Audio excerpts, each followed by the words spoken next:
কোনোবাই যদি ভুল কৰি আপোনাৰ ওচৰলৈ ক্ষমা বিচাৰি আহিছে তেন্তে তেওঁক ক্ষমা কৰি দিয়ক। মানুহৰ ভুল হৈ যায় আৰু কোনো মানুহেইতো ভুল কৰোঁ বুলি নকৰে। আপুনিওতো বহুত ভুল কৰিছে জীৱনত। আপুনি জানো পাৰফেক্ট হয়?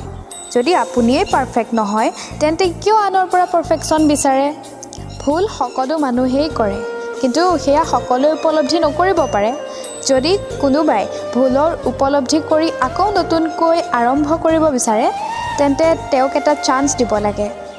আচল কথাটো কি জানে? পাৰফেক্ট কাৰোবাক আদৰি লৈ তেওঁৰ সৈতে গোটেই জীৱন অতিবাহিত কৰাটো কোনো ডাঙৰ কথা নহয়। সেয়া সকলোৱে কৰিব পাৰে। বাট ইমপাৰফেক্ট কাৰোবাক আদৰি লৈ তেওঁক পাৰফেক্ট ৰূপত গঢ় দি তেওঁৰ সৈতে গোটেই জীৱন অতিবাহিত কৰাটোহে ডাঙৰ কথা। কিন্তু সেয়া সকলোৱে কৰিব নোৱাৰে। এটা কথা মনত ৰাখিব, কোনো মানুহেই পাৰফেক্ট হ'ব নোৱাৰে। আমি মানুহক আমি বিচৰাৰ দৰে পাৰফেক্ট বনাই ল'ব লাগিব।